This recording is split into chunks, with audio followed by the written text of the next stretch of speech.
I'm not sure that you should, but I am a senior attorney with Counsel for Defense. I've been doing criminal law for over 14 years now. I've spent 2 years at the Public Defender's Office, 5 years actually as a prosecutor, boo, right? And then another almost 7 years with Counsel for Defense.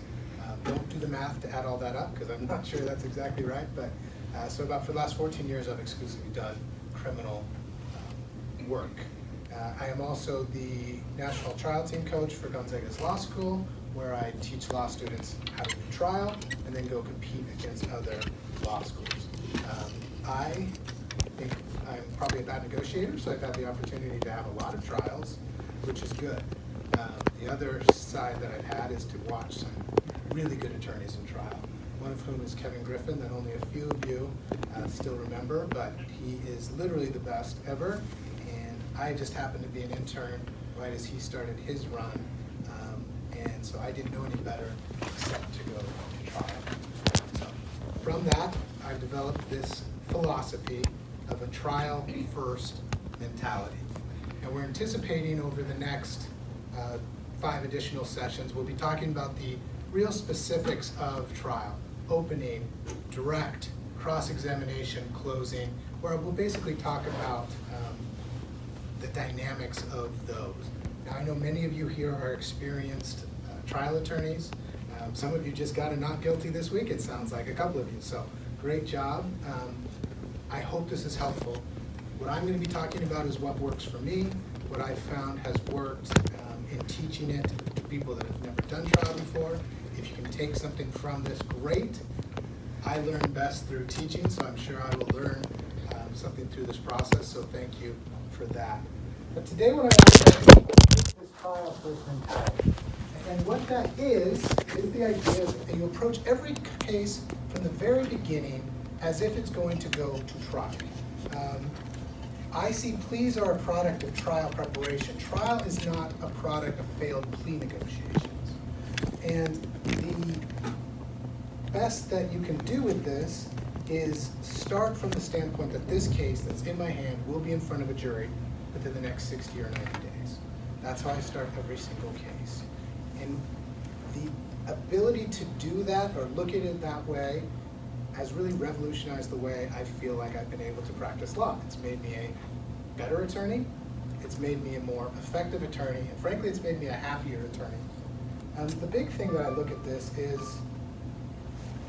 what are the 3 major stressors of being a public defender? I think I would identify them as, first off, too many cases and you can't get them resolved. Second off, prosecutors are jerks and you just can't work with them. And third off, your clients are mad at you, it creates stress, you feel like you can't go to the jail, you can't pick up your phone, it creates this pattern of anxiety. I believe having a trial-first mentality will alleviate all of those things. The first is the idea of resolving cases. By approaching the case with the idea that a resolution is not a given, means that resolutions have to be given to you. And so as you approach your case thinking, okay, we're going to end up in front of a jury, let's start looking at this, you will approach your case from a position of strength. That will mean that you're going into this expecting not to get a deal, all right? That puts the pressure on the prosecutor to resolve with you. I've gotten almost all my best resolutions between calling ready and going to trial, frankly, for the most part.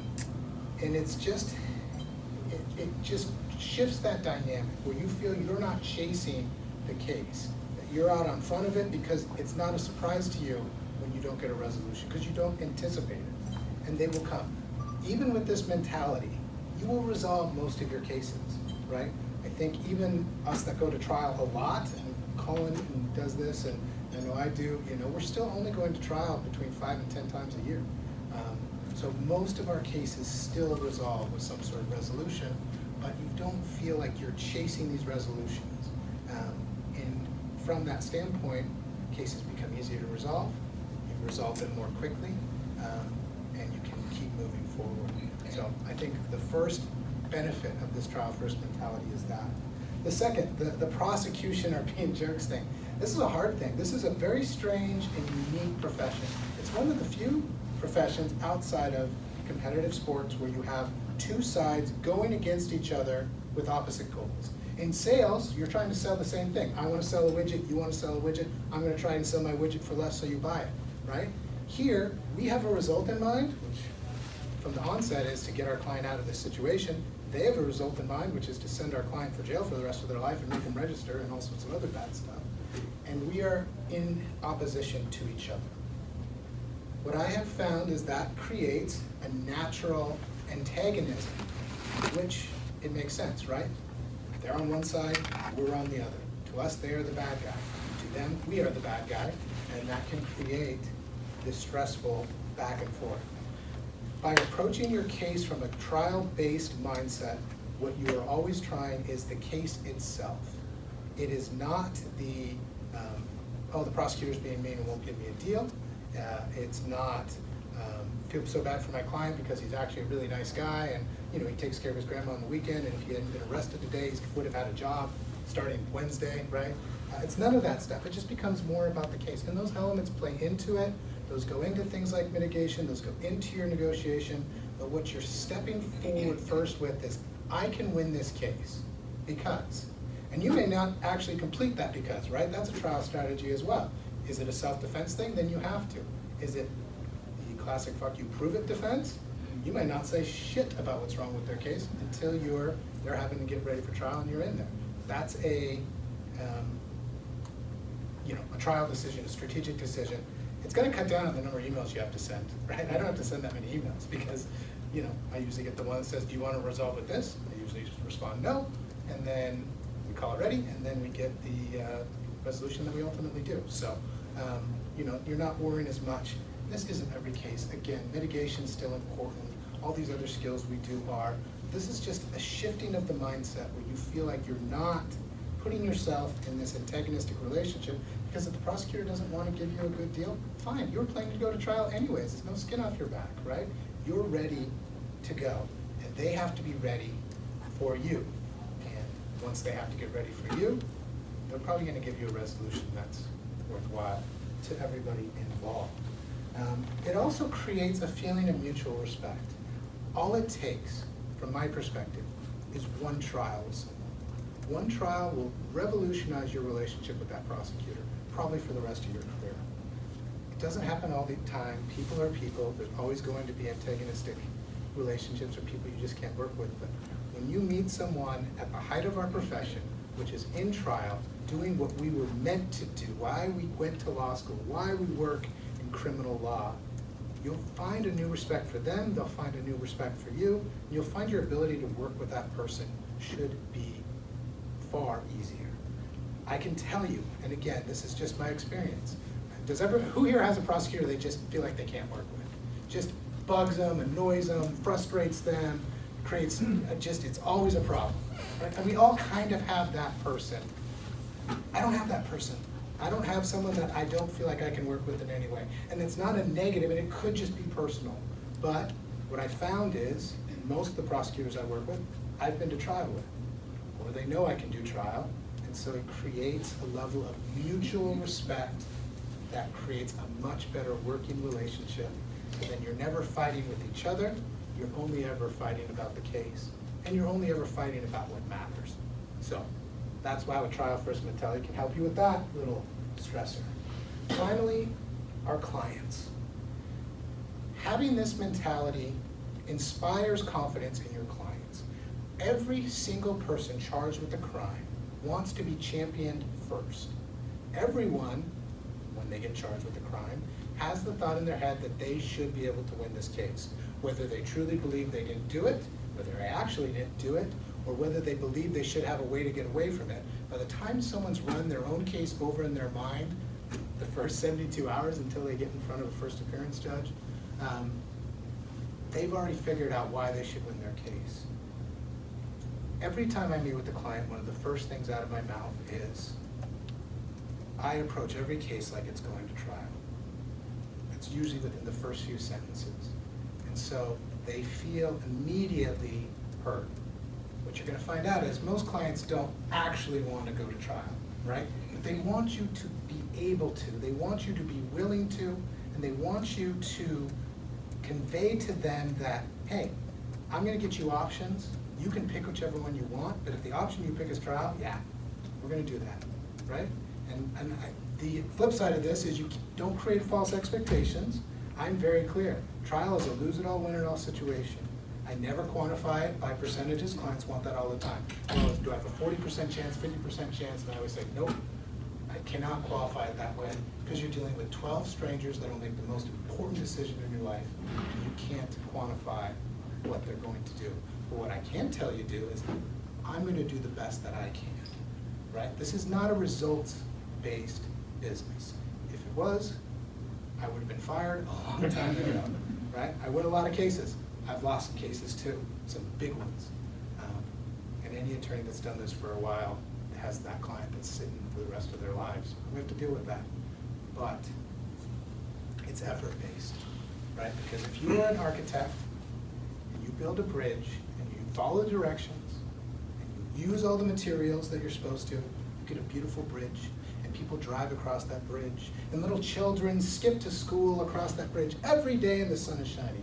And if you are a lawyer and you do everything right, and you do all the interviews and you write all the best motions and you make all the right objections, you build your bridge, and then Godzilla comes in and smashes it because there's an uncontrollable force in our profession, which is the human element. The whims of the judge, the whims of the jury, right? Things that we don't get to control.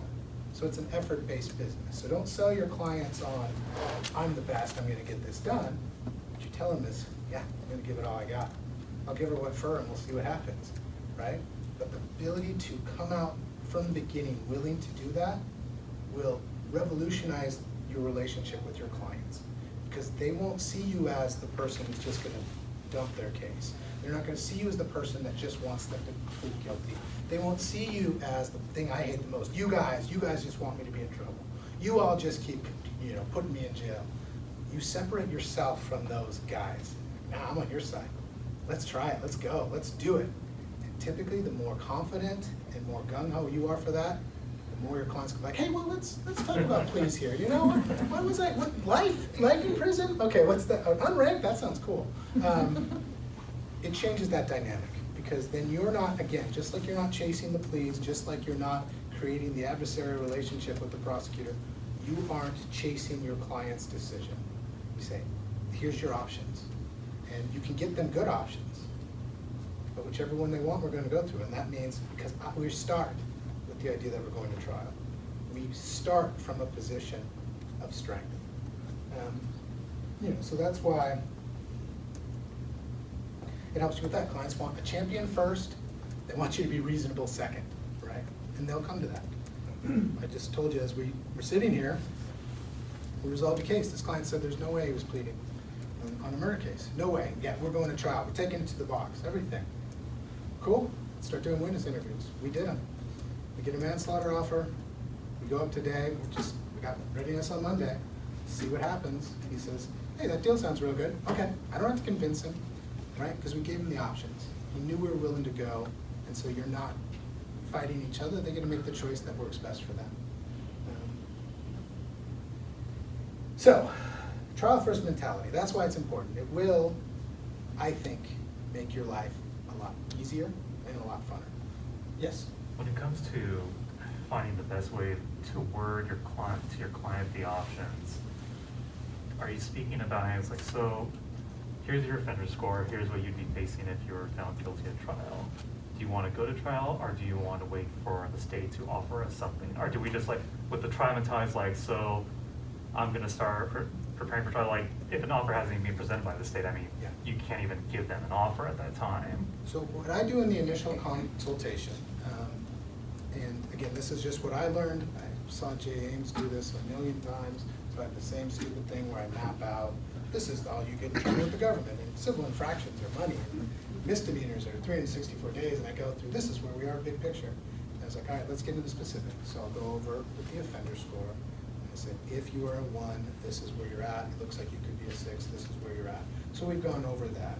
And then towards the end, what I do is, there are 3 ways to resolve a case. The first way is trial.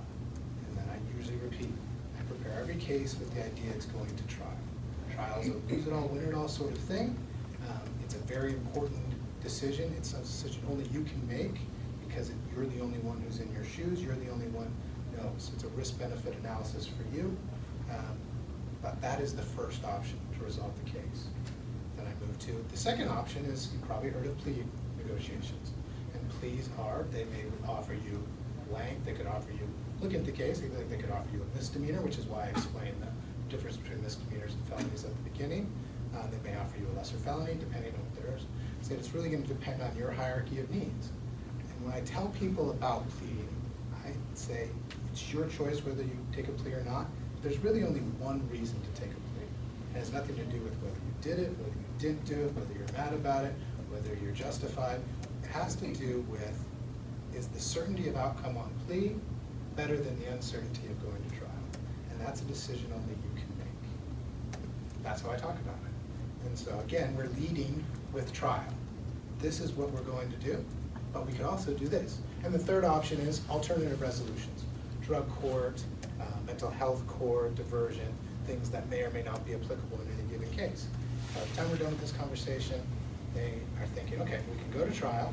And this is the point, which is a good point, because then they start to get a little nervous, like, okay, this guy's moving a little fast, I don't know if I'm ready to go to trial. Oh, there's a plea option, okay, that could be good. And then if we do have the option of some other alternatives, oftentimes, like, I want to do drug court, this is a third strike, probably not gonna get drug court, but I'll ask.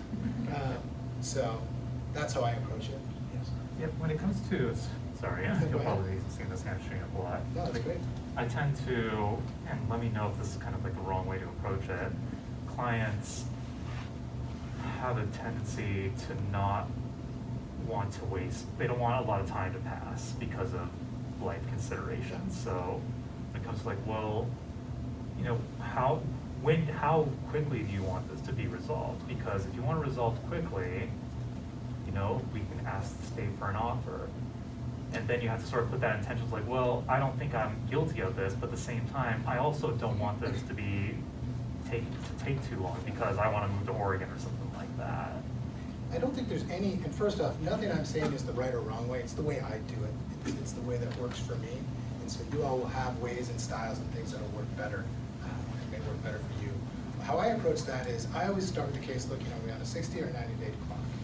Because I'll say, we've got trial in 60 days if they're in custody. We have trial in 90 days. I'm going to do everything I can to be ready for trial within that time frame. I don't care what the case is. If it's a first-degree murder, if it's a, now PCS, which doesn't exist anymore, it doesn't really matter. Insert charge here. And that's the timeline. Because that's the only timeline I can guarantee for my clients. That if you decide that you want to be in trial on this day, that's the one timeline we can enforce. I can guarantee we could have this case done one way or another in 60 or 90 days. Now, some things may come up. We will talk about it. I think maybe once actually asked for a continuance over a client's objection. I think when you would take this approach, you don't have to do it very much. Or when you do it, it's sort of a thing, okay, I want you to get the continuance, but I want to preserve my issue. It's like, okay, you pretend to object, and I'm going to ask for it, and I'm going to get it. And it creates that we're in it together relationship. But I always tell my clients, we will talk about if we're going to extend this timeline. But I start with that as an idea, because that's the only time we can control, right? Everything else is fungible. That first setting, though, that first trial setting is the one time you might just get to control the timeline. Because after you get that first continuance, they can continue it from here to Christmas, and you can't do nothing about it for the most part. At least that first one, even though it's not a hard and fast rule, even though the Washington State Constitution recognizes a right to speedy trial, yet doesn't define it, we at least have a chance to press a little bit in those scenarios. Which is why, strategically, those 1 to 2 week continuances we all do are so detrimental strategically, because now you've opened up the continuance can of worms and you haven't gotten that much out of it. So that's how I approach it. But I also go in their hierarchy of needs. What are your needs? Because everyone's needs are different for your client. Do I need to avoid jail time? Do I need to get out of jail? Do I need to avoid probation? Do I need to avoid a felony? Do I need to avoid any criminal conviction? Do I need to have this done before April 3rd? And depending on that client's need is how I talk to them about plea negotiations. Based on your needs, that means we will try and get these results. If I can't get you no jail time, that may mean we're going to trial. It's up to you. right? It's up to that risk benefit for you. If the trying to get no jail time is worth risking more jail time, and you just plug that into your formula when you're talking to them, but you're still approaching it from that trial first mentality, because those are the timelines that are on your side, and they're really the only ones. After about 72 hours, everything else is going against us except for that first 60 or that first 90 days. But also communicate. Be like, there could be reasons I will need a continuance. What you're saying is, I'm going to do my best, which is really what our clients want. And that's kind of what leads me to the next part of this. There's a quote that I like from a movie, is it's not enough to act like a king. You must be the king. And that is, it's not enough to act like, yeah, we'll go to trial, this is great. You actually have to be good at it. You get good at it by doing it. You get good at it by thinking about it. You get good at it by watching and learning and practicing and refining. It's the practice of law, right? Ain't nobody good at this. I'm making it up every day and getting better and seeing how much worse I was. I'll be better tomorrow, but I still won't be that good tomorrow. But I'm going to keep trying at it, right? It's the practice of law, and that's what we all need to do. That's what I'm hoping to do then over the next few courses, is at least to let us think about some of these concepts so that we can get better. And that leads me to this concept of this practice of law, and this mentality is, in some ways, I feel like I'm always in trial. That is, all court is trial. All your interactions with the prosecutor are trial. And I approach it from that way, which means that when I'm doing a readiness hearing, I'm thinking about it as if I am in trial, because this will be my trial judge, or could be. This prosecutor will be sitting next to me. So the way I interact with them is exactly how I want it to be in trial.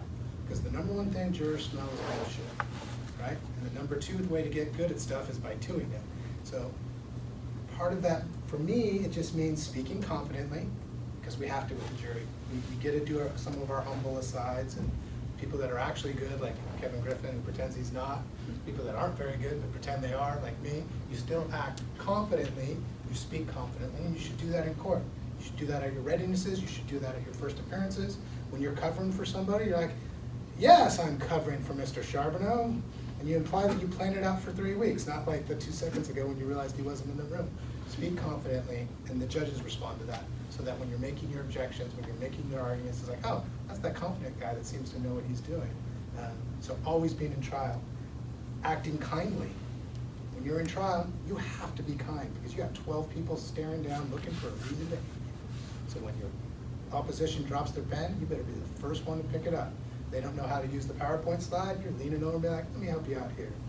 Smiling and thanking the court reporters, the clerks, everybody in the damn room, because you want to be the nicest person in the room, because they're looking for a reason to hate you as the defense attorney. They don't want to like you. And one of the greatest things you can do to subvert a juror expectation is make them like you as a defense attorney. This has been one of the greatest feedbacks I'll hear, and it comes up in a lot of juries. I didn't realize you would all be so nice to each other. That was so refreshing. I thought you were going to be so mean to that prosecutor, they're going to be so mean to you, and you were so nice. Strategically, sometimes it doesn't always make sense. We'll talk more about that as we get into nuts and bolts. But take that over into actual court. When you're in the courtroom, when you're dealing with people, when you're working with people, you're still in trial, because you will be in trial against that prosecutor. And if you're a dick to them on readiness and then trying to be nice at the trial, it's not going to look real, you know? So all the world's a stage, especially when you're a trial attorney. All court is our trial stage. Let me talk a little bit about the personal impact that I think this has. Being a good trial lawyer will make you a good lawyer. Now, you can be a great lawyer and not be good at trial, all right? You can be a good at trial and not be great at other things. But I think being a good trial will set the framework for you being a good lawyer, because it carries over. The things we do in trial are the things that we do in all other aspects of our profession, at least in the world of criminal defense. So it will make you a better lawyer. It'll give you personal confidence, which is huge, because something I think all the great trial lawyers, at least the ones that I know, deal with, is this imposter complex. And I feel it every single day. And I hope you all don't feel it, because you shouldn't, because you're all amazing, but you might. And this is the concept of why me? Why am I the person? Why am I the guy with this murder case? Why am I the person with this third strike case, this sex case, this DUI, this fourth DUI? Doesn't matter what it is. Why am I the person? And you feel like there's got to be someone better. Because I know me. I know there's definitely people that are smarter, that are more well-spoken, that know the law better, that can argue better, that should be standing where I'm standing right now. And what I tell myself, I say to myself, self, I say, yes, Jeremy, there's no other room. And what I mean by that is there's not some other room where a bunch of great lawyers are sitting there doing push-ups, writing legal briefs, waiting to get in the damn game. I'm it, because I'm the dummy that signed up for this, and that keeps applying for these jobs and somehow keeps getting them, right? And you are all are it. There's not a big line around your office right now waiting to beat down the door to take your spot. So there's no such thing as an imposter because we're the ones that are here. There is no other room. But the more you do trial, the more you get in front of jury, the more times you hear that two-word verdict, it's gonna help. It might erode that little imposter complex down a little bit, so that by the time you're standing next to the guy accused of aggravated first-degree murder, by the time you're standing with that person, that if they lose, it is life, literally life. You will at least have learned enough to know that I may not feel like I should be the one here, but I'm good that I'm the one here. And that's really important. So that's why try as many cases as possible, because it's good for your clients, it's good for you, it's good for our profession. That's the other side of this office camaraderie. The greatest thing, when I came into CFD, Kevin Griffin was the reason I did it, frankly, and Scott Mason, who I had worked for when I was at the PDs. And so when we came in there, we got to come in with the ideas, we're going to try a bunch of cases, it's what we're going to do. Because he didn't know any better, and I didn't know any better, and by the time we knew better, it's too late, it's the only thing we can do anyways, we can't negotiate, we can't write briefs. You know, we had other people do that for us. You know, we had to figure something out. And then we brought in John Stein, and he was the exact same way. Just try cases. And so it created a great office camaraderie because we all felt like we were going this together. It does create office camaraderie, right? We don't high-five about pleas that much. We'll give you the respectful head nods, like, that was a good deal, nice job. But the whole room's clapping when you get a not guilty on a DUI, right? That's phenomenal. It builds office camaraderie. It'll make your office better. It'll make you better for each other. It'll help you help each other be great. And I really want to talk about something. It's very serious. It's very close to my heart. Werewolves. Now, I know what you're thinking. Jeremy, we know that werewolves exist, right? We know that it could be one of the most major problems facing this country. But what does it have to do with me? By that I mean, within each one of us is a great trial lawyer. And all it takes is another trial lawyer to bite us to bring that out. Someone to bring that out of us, to awaken the beast within. And so the more you do, the more you get better at this, the more you can be that person, not just for yourself, but for the other people in your office. You get to spread this horrible trial disease across this country. You know, go howl at the moon together. Rip your fangs or teeth out, you know, claw stuff, all that fun wolf stuff. Because it's fun, it's thrilling, it's the damn best. But if you don't know, you can't know. And so the better you are, the better the people behind you will be. You're lucky. You've got an office with a lot of great trial attorneys. People that I've got to work with and admire for years. And so that's cool. And now you get to be, you know, some of you already are, some of you get to be the next great generation of that. So spread the trial werewolf effect. I think it is important. With that in mind, the next 5 sessions will be talking about really the 5 main stages of trial. The first is jury selection. We'll talk about that. We'll be doing a little presentation of what I call the cocktail party guide to jury selection. This is more general, it's more a philosophical approach. There are some more specific jury issues that if we have time down the road, I'd love to talk about. GR 37 as well as the concept of deselection, but we're going to really approach this from a more of a way of thinking about it sort of view. We'll talk about opening statements, an important part, the primacy part of your case. As we know, there's 2 things juries remember. Primacy and recency. The first thing they hear and the last thing they hear. First thing they really hear from you besides jury selection will be your opening. Talk about direct examination. Now typically we do cross first because we're the defense, but we'll start with direct, which is how you tell your story. We'll then get into cross-examination, which is how you make your points. Direct is for telling a tale, cross is for making points. But we'll talk about closing arguments, which is really the best part of the trial where it all comes together. And hopefully it'll give you some ideas, some things to think about, some things that might be helpful. At least at the last few should at least get you some CLE credits, hopefully, if we can do our job right, so we're working on that. So, before I get to my end here, any questions? So, finally, kind of what I have in my notes here is this is kind of the call to arms. This is the idea is, for me, trial is the way. That is why we do this. Framing your cases through the concept of going to trial just creates the way to be successful in other aspects of your cases. I think to only see trial as a last resort is doing yourself a disservice.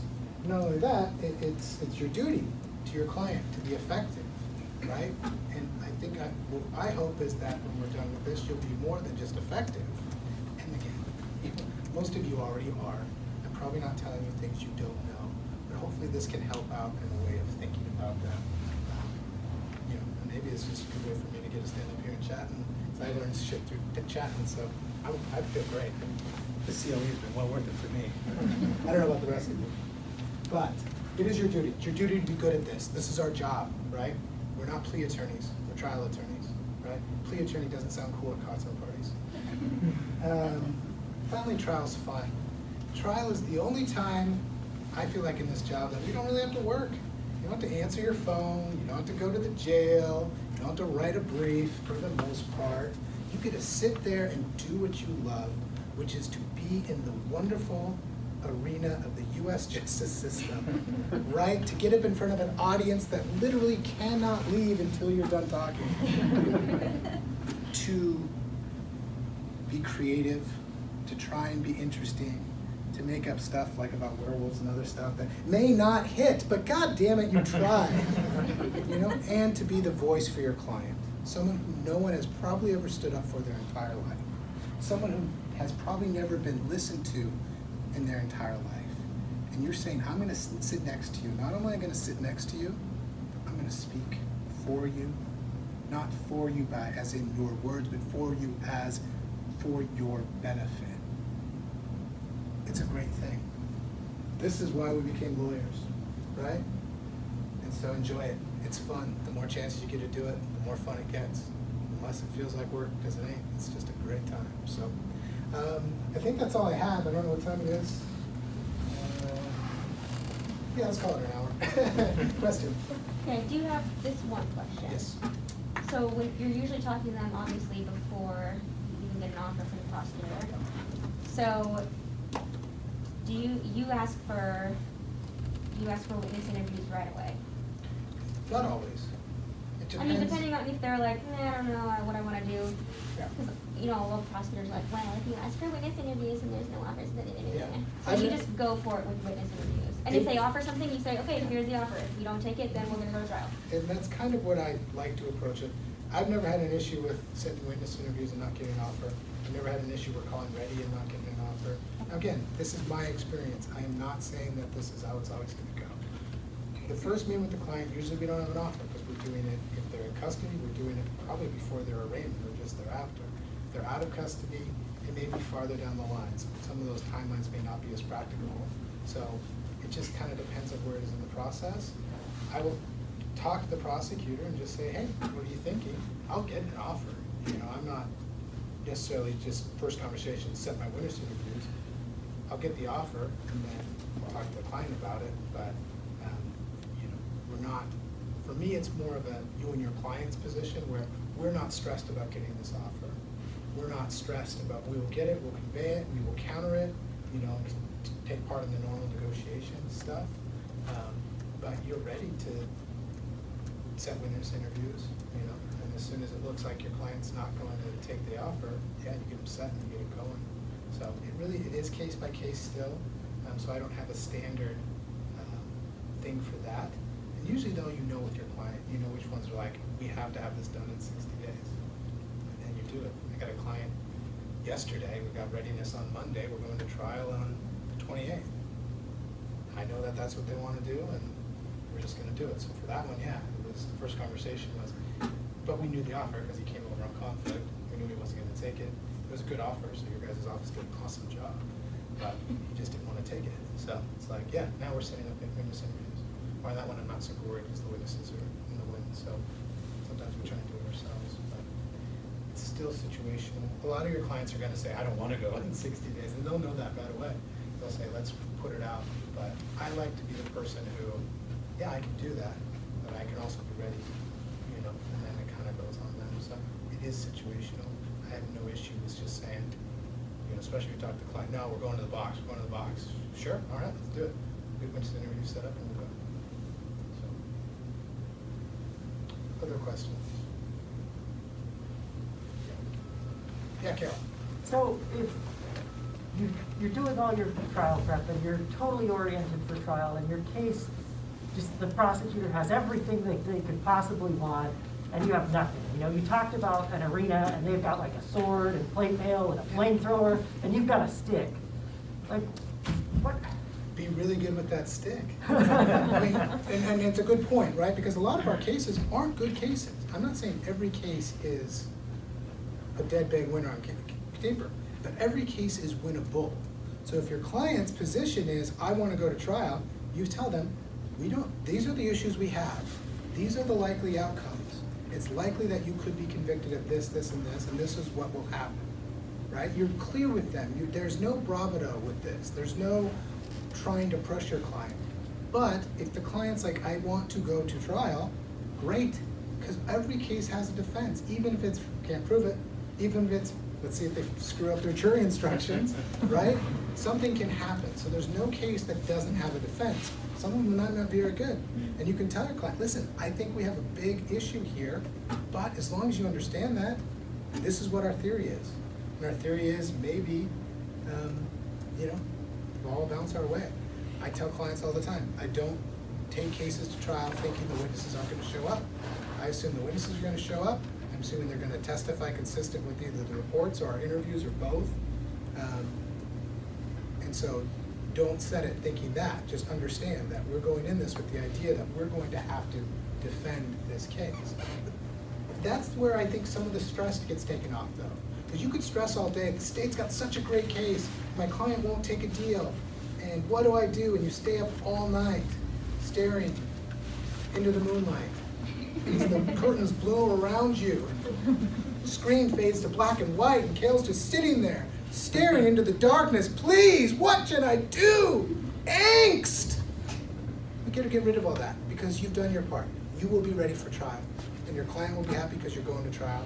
The prosecutor will respect you because you're going to trial, and you don't have to worry about it, because that's the thing. And eventually you gotta wash your hands of that. If you've done your job, if you've given them their options, if you've explained them the upside, explain them the downside, and you're ready. And all it really does is take away that. Yeah, some clients will want to go to trial on bad cases. You may lose that case, but you're going to do everything in your power, your effort to win it. Even if it's bad, even if it feels like a long guilty case sometimes, you're going in there, you will have the skills to go in there and give it what for. Other questions? All right. My caveat, as always, again, this is how I do it. This what works for me. Some of these things may not work for you. It may not, you know, your relations with the prosecutors may not be the same, or maybe different, and probably better. But so, with a grain of salt, take all of this, just because everything's individualized. But this is how I do it. If it's helpful, awesome. Let me know if you have any other questions. All right.